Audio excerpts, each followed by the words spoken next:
Hello, Lothar here again, PCT through Hiker 2021. This video I'm going to focus on electronic tools and navigation, so hopes of use to you. I'm going to dive straight in.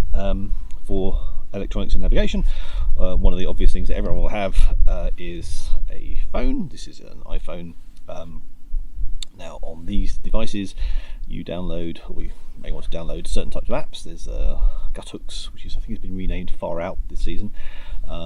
That is a great tool because you can download all the PCT maps. You have to buy them, but it has all the waypoints, positions of tent sites, water locations, obviously the peaks and passes you're going to go through, and obviously the miles. And as the season develops, you get updates from different hikers on the status of each of the waypoints. So, for example, if the water's flowing well or it's not flowing well, you can see the updates, and you can add ones yourselves. There are other apps like that. I've seen other people were using All Trails. I think someone was using Gaia. I personally just settled on Guthooks and it seemed to work fine.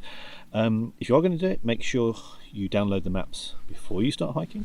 Don't make the mistake of a couple of hikers that I met along the way. They actually forgot to download the maps, so they had to wait till the next town before they properly downloaded them and see exactly where they were.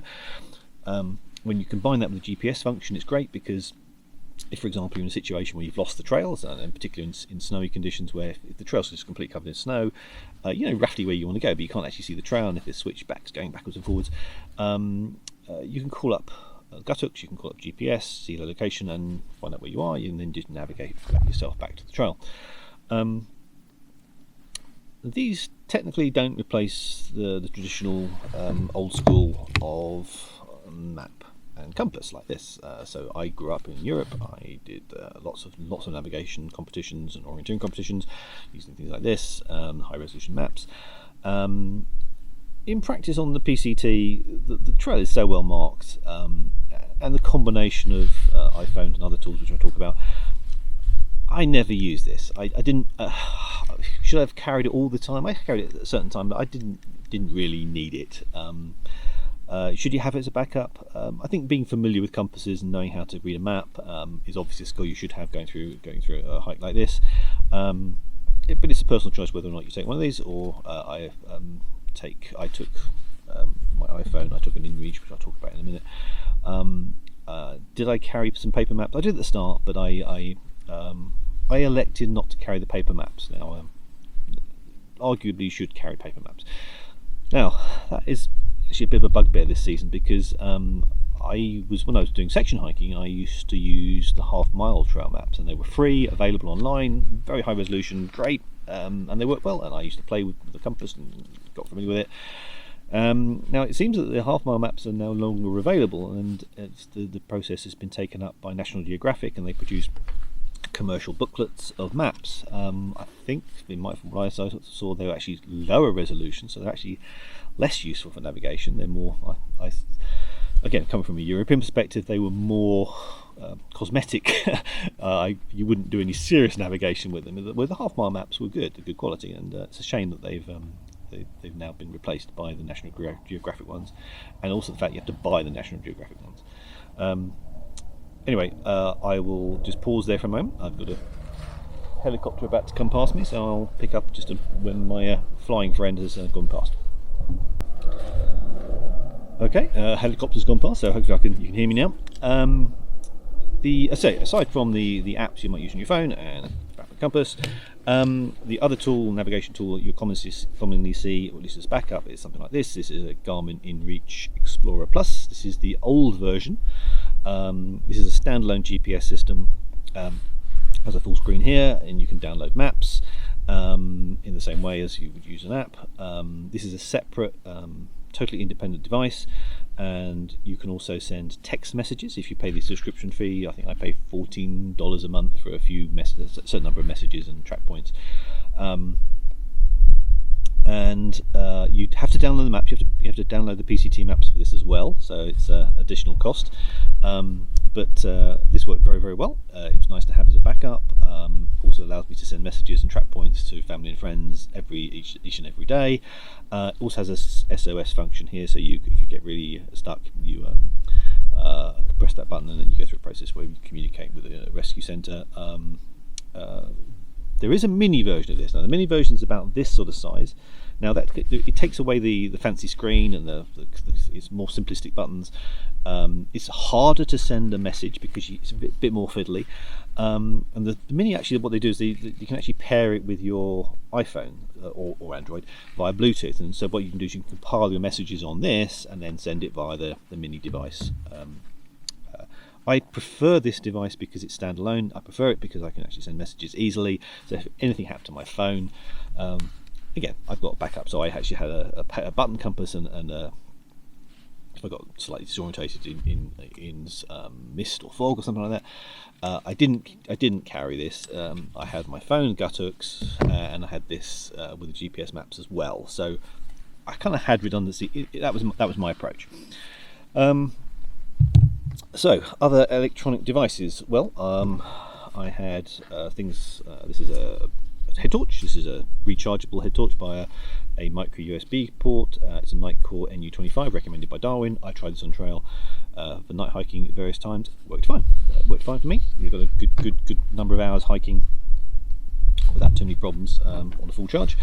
Other tools I carried with me were headphones. So sometimes when I'm hiking, I might have one headphone in. Obviously you only wear one headphone at a time, so you can hear rattlesnakes or other sort of issues or problems, or just be aware of your environment.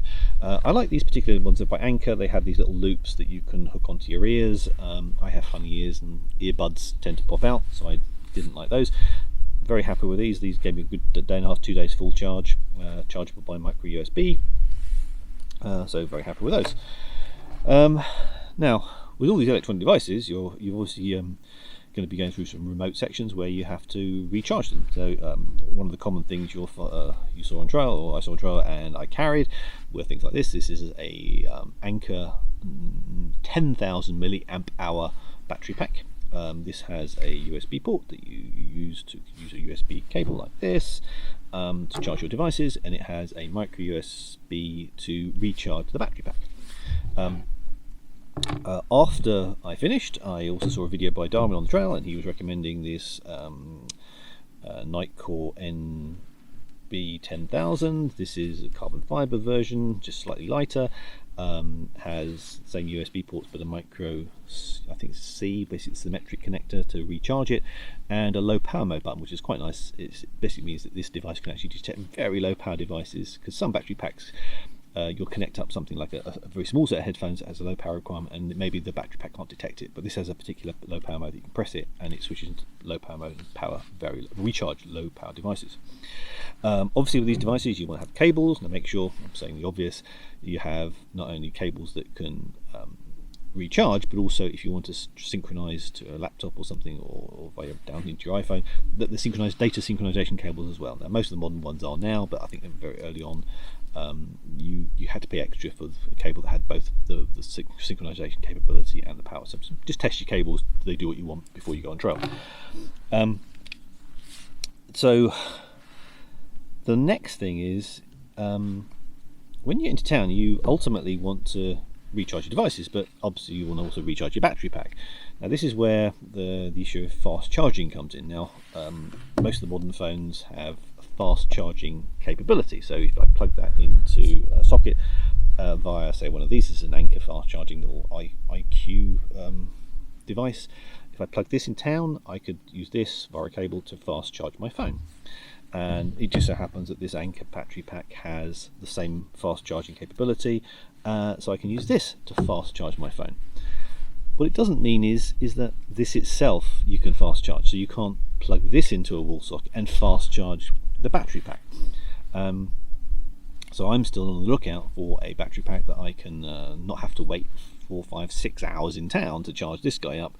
I'm hoping to find in the near future the technology implemented into battery packs that you can fast charge these, as well as you can fast charge your phone. Now obviously it's something to do with the fact that you've got to have energy management. Obviously things are going to get hot because you're charging things faster. So yeah, I'm expecting hopefully those sort of devices, fast charging input, fast charging output, will become available very soon, and low cost and not too heavy. So that's the big thing. Other sources of power on trail. Now this is it's a personal choice. This happens to be a 21 watt 3-panel Anchor solar panel. Now I kind of like trying things. I tried it in the first week or so, and you can hang it off your back, off your rucksack or backpack. But I found that because you're constantly moving around, I never really got a very good charge doing that. The best time I ever got anything useful out of it was when I'm stopped and having a siesta, and you lay it out flat for us, and you can orientate to the sun, and it's static. That seemed to work well, but I didn't siesta that often, and I didn't have enough kit to justify having an additional solar panel. Having a battery pack was just enough for me, and when I was going through the Sierras, I had a 10,000 milliamp pack and a smaller 5,000 as a backup as well, and that was just enough for the kit I have. If obviously you're carrying lots of gear, cameras and things like that, and you want to recharge, you may take a 20,000 milliamp hour, which is obviously got to bear the weight. And I don't know, if you're taking it very slow and easy, having lots of stops, then maybe a solar panel is a good choice for you. But I sent it back after the first week. I just couldn't justify it. So that's it for the moment. One last thing I would say is in terms of apps and things, there are additional things you can put on your phone to make the hike a little bit more fun. In terms of, you've got things like features like if you like navigating, and also knowing, if you're looking at a certain vista, what's that mountain or what's that mountain. I use an app called Peak Finder. You download some of the local data, and you can hold it up. It's in the same way as you've used those astronomy ones, whereby you can literally orientate it, and it will tell you the stars in the sky. In the same way, this told you the Peak Finder. It told you the names of the peaks, the heights, and where you were. So yeah, if you're into astronomy, you're going to see some stunning night skies, and having an app that tells you what stars they are, what star patterns they are, constellations they are, that's good fun to have. Obviously, download media that you want to take. So if you get in town, if you're camping and you've got a couple of hours to kill after your meal, you might want to have download videos or films, or if Kindle books like that. So again, with all these things, before you get on trail, practice using them. So certainly with gut hooks, don't just download them and practice on trail. Actually, just make sure you know how to use it. Make sure you know how to download the maps. Make sure you know how to navigate back to truck. Just play with it. Same way with the GinReach. Play with it before you obviously don't press the SOS button. I mean, that's for emergencies only. But make sure you know how to use the device. Make sure you know how, maybe a feel for what its power requirements are. Again, if you're going to do a lot of night hiking, practice with your head torch and just see how much duration you get. So roughly a good 3 or 4 hours or 5 or 6 hours is enough before this starts to lose energy, and you maybe have to stop. So yeah, practice. And certainly if you're new to navigation, practice with maps and paper compass. Good skill to have. Okay, I will stop there. I hope it's useful to you, and I'll see you in the next video.